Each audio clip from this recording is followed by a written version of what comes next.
you grow up at? I grew up in Chicago, Illinois. Spent all the time? Although my first 3 years of my life was spent on a farm in Elk Grove Township, about 25 miles from downtown Chicago. My dad was a dairy farmer, milked 22 cows a day. So that meant you were milking cows too? No, not me, not at age 3. One of my uncles helped them. They moved to Chicago when I was about 3 years old. I was born in Chicago, actually. Okay. Now, when World War II broke out, were you drafted or were you enlisted? No, I was in college, and so it was in my second year, would have been my third year. I was out 1 year. I joined the Army Air Corps Reserve in October of 1942, and I don't know when I would have been drafted. Probably not until sometime in the '43, but then I was called up into active duty in February of 1943. How did you, the war was going on then, how did you get assigned to the Army Air Corps? Well, you could join, if you enlisted, you could enlist in the Army Air Corps. You were in the Army, but you were in the Army Air Corps. And they couldn't put you in the infantry if you joined the Army Air Corps. Okay, now that you signed up, where did you go for basic training? My basic training was at Shepherd Field in Wichita Falls, Texas, where in the morning we'd wake up and march to the mess hall. It would be like about 30 degrees. In the afternoon, it would be like 80. And in fact, an all-American halfback, Johnny Strakowski from Marquette University, was in my barracks. Actually, was one of the guys who fainted or got sick from that terrible change of temperature. A number of guys got sick. That was tough. That's a big change. Cold in the morning and hot in the afternoon. How much time did you spend at basic training? I think no more than about 5-6 weeks. Okay. Your next assignment was where? Well, they had so many. I was in the cadet as a cadet. Our next assignment, because they had so many cadets, they sent cadets to various colleges, and I was sent to the East Oklahoma State College in Ada, Oklahoma.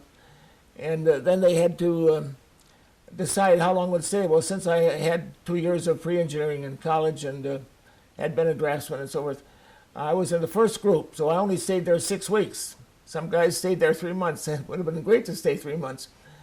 But Ada, Oklahoma is a beautiful part of Oklahoma. So I was there just 6 weeks, and we left from Ada, Oklahoma to the San Antonio Cadet Center in San Antonio. Now that means you became an officer at that point? No, I did not. Okay. That's a long story.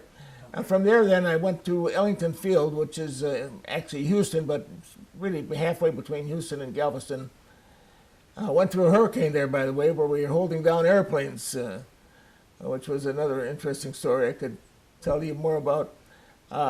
And I was there about 3 months and went to San Marcos navigation school. I was going to be a navigator, and I was on one flight, and I had terrible back pains. I just could not stand it. Very, very little seat you had. And they put me in the hospital and said I had some kidney problems, so I was washed out of cadets. Well, did the back pain just come to you after you got in the service? Or Did what? your back pain, it just happened while in the No, service? I had always had some back pain. My mother had kidney, in fact, died of kidney trouble, so I'm prone to that, I guess. Okay, so now you washed out of that. What was your next assignment? Well, then they had a ground, what they call ground cadets, communication cadets and armament cadets, and Yale University had the school for communication cadets, and so I was assigned to go there. But again, I had to wait because they were full. So they sent me to the Salt Lake City Air Base, where I did nothing but play basketball on the squadron team for about 3 months. And then they notified me that the Yale school was closed. They had so many communication officers that they didn't need anymore. So then you have to take a test. What are they going to do? You have to do something. So I took a test, and the test showed that I should be a draftsman because I had that pre-engineering background. So I became a draftsman, and then I was sent to Fairmont Air Base in Geneva, Nebraska, and spent.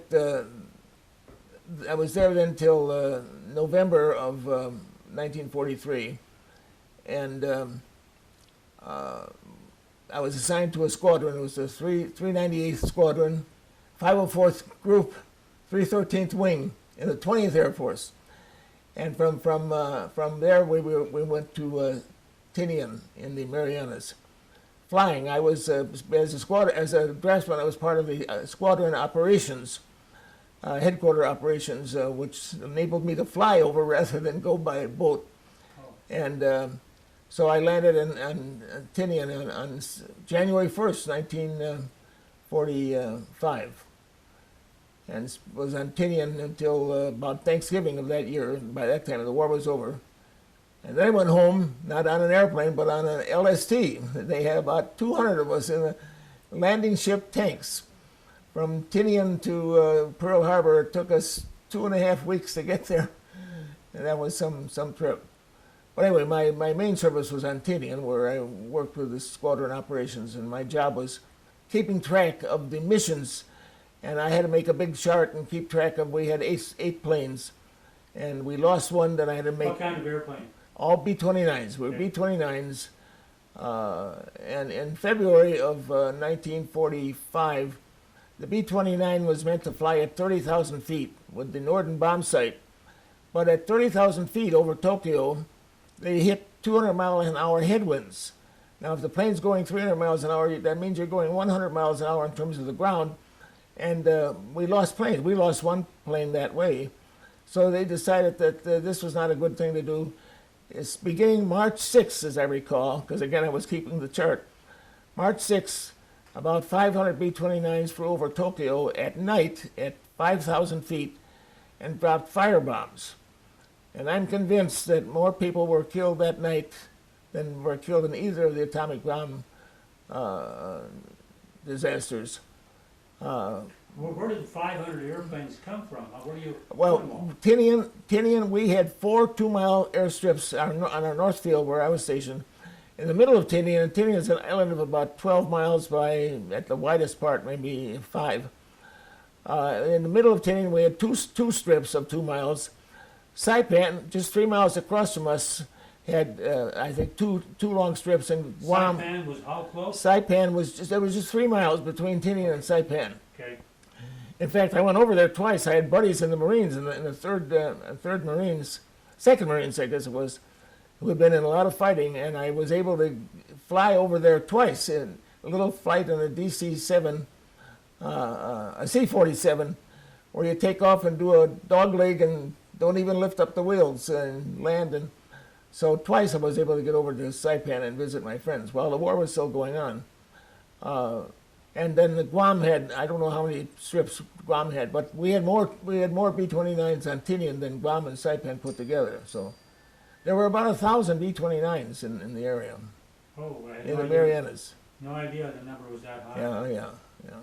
So, when was the fighting over before you got to Tinian?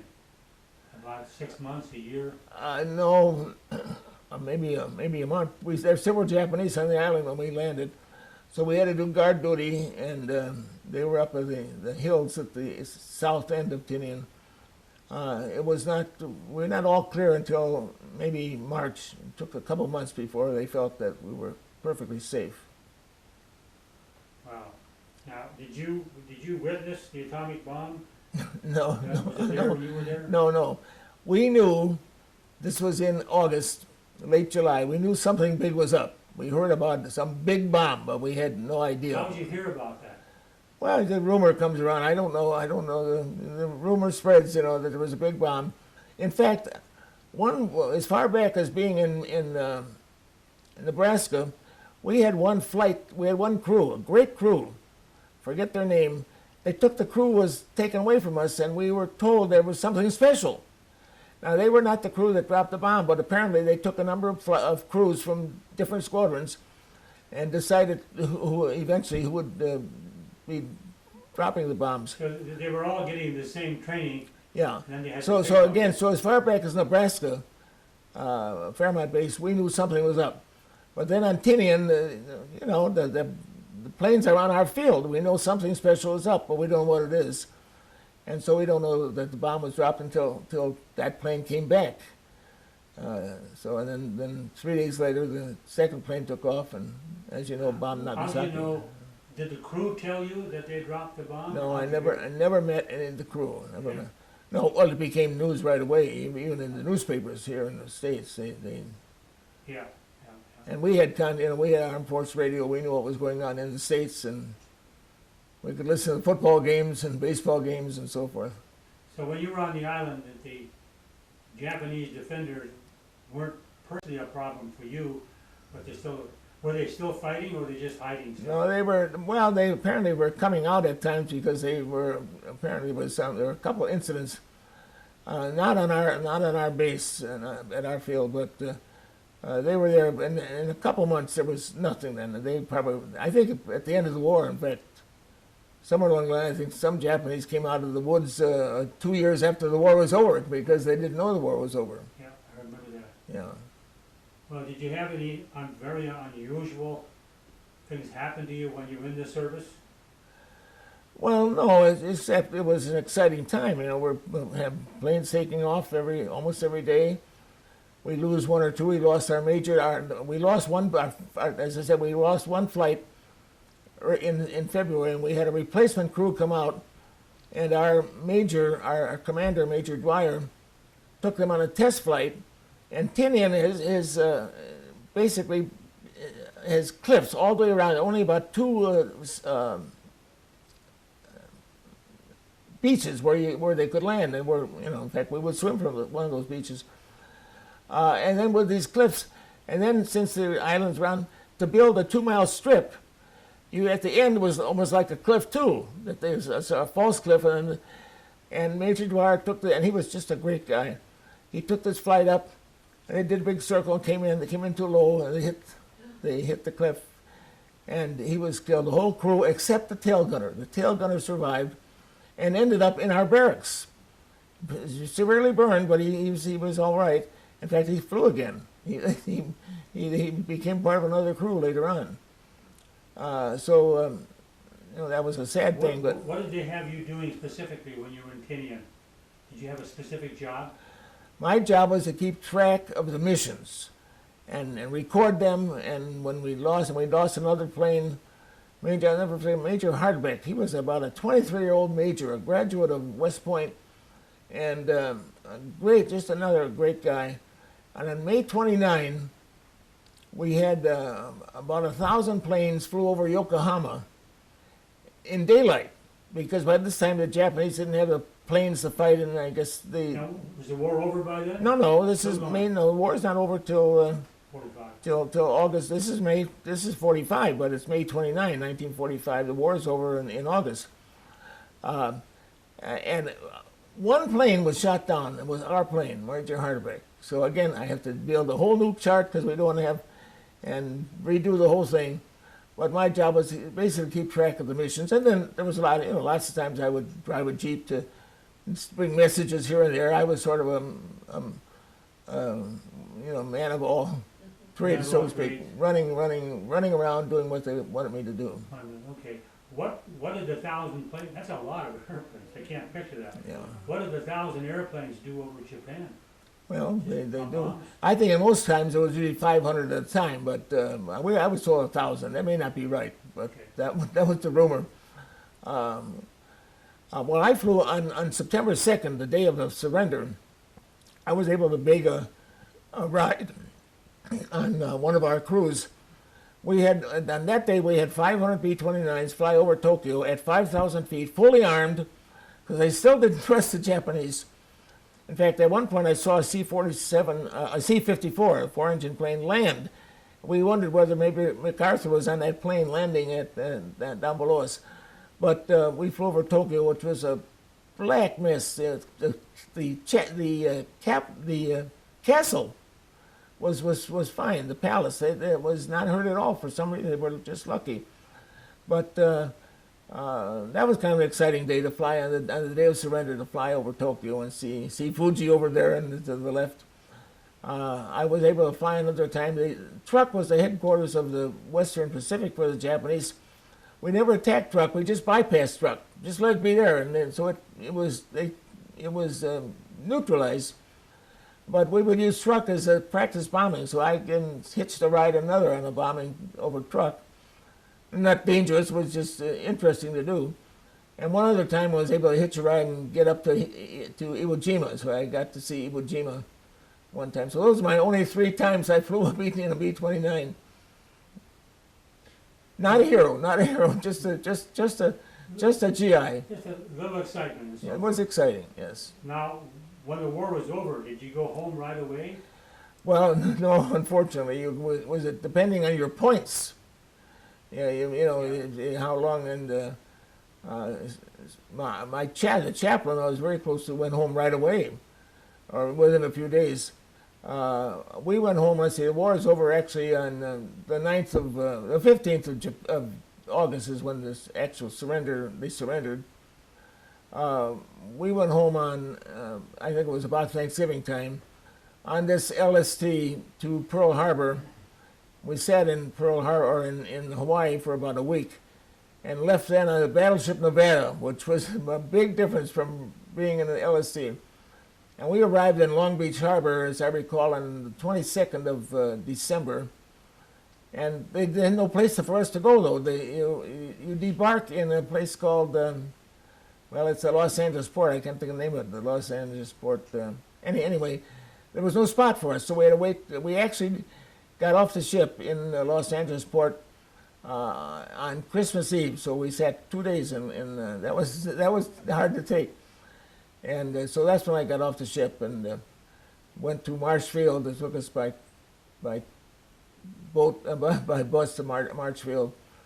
And then we were free to do, I had an uncle in Los Angeles, so I took off and visited my uncle on Christmas Day, got back to Marshfield as they were calling the roster for going back to Rockford, Illinois. So I just made that. If I missed it, I might have had to stay there a few days. So then on about the 26th of December, maybe 27th, we headed for, it took us 3 days. In fact, we got to Rockford on Christmas Eve. On New Year's Eve, December 31st, 1945. And then was discharged on January 1st, 1946. Wow, I'm somewhat amazed you remember the exact dates. Yeah. I can't remember what it was yesterday. Well, I remember dates. A lot of other things I don't remember, but I do remember dates. Is there any area where you considered exciting at the time, or did something unusual happen while you were in the service that brings back good memories? Started basic training. That's kind of normal. When you left basic training, there was a lot of camaraderie. The war was on. We knew this was. I had been a pacifist at one point in college, and we knew we had to win this war. And but there was a lot of fellowship, is maybe a good church word, but camaraderie. yeah. And I'm sort of a minor athlete, so I was able to play on a squadron basketball team that won the championship in Salt Lake City. Played on a championship baseball team in Fairmont. We beat the #1 team in Nebraska. Of course, they didn't have any of their good players. They were all in the service, but Yeah. those were exciting. It had nothing to do with the war, but it was just part of our keeping our mental balance, I guess. Well, then when you left the States and you went to Tinian, were you warned to watch where you go because there were still military personnel from the enemy side there? Well, the first few weeks we didn't wander around, because there were Japanese. We didn't know just where they were, but there had been some sign. But as I said, after a month or two, there was nothing. We went all over the island. We'd go down to the beach and swim, which was maybe 5 miles from our base. Wow. Okay, what am I not covering? Event-wise. Do you know of anything? Well, maybe the only other thing you want to add is that I was a pre-engineering student Yeah. in a small liberal arts college, a little Methodist college. So when the war was over, I knew I had to go to Northwestern or Illinois or Purdue or something. So I was talking to the chaplain one day and said, I got to decide where I'm going to go to college. And then sort of out of the blue, and I'd gone to a Bible study. He was a great chaplain from Southern Methodist University, PhD from Southern Methodist. And we had a Bible study that had everything from Unitarians on one side to Assembly of God on the other. It was a great group. A lot of the air crew, in fact, many of the air crew went to the Bible study. And occasionally, in terms of sadness, occasionally they would not be there for the next week's Bible study. But as I said, we only lost 2 planes out of our original 8. So out of the blue, the chaplain said to me, "Don, have you ever thought of going into the ministry?" No, I never thought of going into the ministry. I will be an active church person, and all my family is, all my cousins, my uncles, and my brother. And I thought of that for 3 days, and 3 days later I said to Chaplain Raitt, "I'm going into the ministry." So that way, I guess, without Tinian and that war, I would probably be an engineer today. Probably dead also. Yeah. So your engineering school was civil engineering, not electrical. No, I would never went. I would have been I don't know what I would have made. I was a pre-engineering student in college. Okay, I don't know if I'd have been civil or electrical or probably mechanical, probably more mechanical engineering. okay. So you went into the ministry field? Yes, and then I had to finish college. I still had 2 years of college to finish. Yes. And then with a GI Bill, I had 3 years of seminary, and actually went 4 years because I used up every bit of allowance that they gave me with a GI Bill. So then I was, Where'd you go to the seminary school? my seminary is Garrett Theological Seminary. It's actually today called Garrett Evangelical Theological Seminary, which is a Methodist seminary surrounded by Northwestern University in Evanston, Illinois. Okay. And I also have a theological doctorate from San Francisco Theological Seminary in San Anselmo, which is a Presbyterian USA seminary. And I lived in Phoenix for 31 years, so that's how I did Phoenix. that. Phoenix, Arizona. Let me ask you a question. I was there for the first time last winter. How did you handle the heat in the summertime? It was not quite as hot as it is now. We would have 100-degree weather from mid-May to right after Labor Day. Today, my wife and I were there once in April, and it was well over 100. We were there in mid-October, it was well over 100. When I lived there, it was never like that. Global warming is a real issue, and Phoenix is suffering from it. I have a daughter in Scottsdale and a son in Flagstaff. And Flagstaff, 7,000 feet the other day, I talked to him, 95 degrees in Flagstaff. Years ago, you never had 95 degrees in Flagstaff. Wow, that's really interesting. In the mountains, 7,000 feet. 7,000 feet in the mountains, 95 degrees. That same day, Phoenix, I think, was about 118. Wow. I never had 118 when I was there. That's another story for another That's time. another story, and that's why I don't mind being back in the Chicago area. Living 31 years in Phoenix, I was still a Chicagoan. Well, So when my wife died and I married a Chicago area, but now you're back here in the woods where it's kind of cool, and it's got to be a lot more comfortable living here than even Chicago. It gets hot. yeah, well, but we have good air conditioning, so that's Yeah. no problem. Okay. I don't have any other questions unless you will. No, wanna that's cover that's, something. that's funny. Okay. Yeah, I probably told you more than you want to know. Why is today a special day? Well, on August 18th, 1922, in the Evangelical Deaconess Hospital in the north side of Chicago, I was born. So today I am 94 years old. Wow, what great timing. Yeah. What do you attribute your fantastic memory? I mean, Well, you've maybe got- that's my one attribute that distinguishes me. Maybe I don't have too many other things that distinguish me, but maybe my memory is your one of memory, my- your recall is one of my absolutely good- superb, especially with those dates. I was in the service too, but I can't call up dates like that. yeah. Don, thank you for taking the time Well, I appreciate it. to talk to me today. It was nice being here.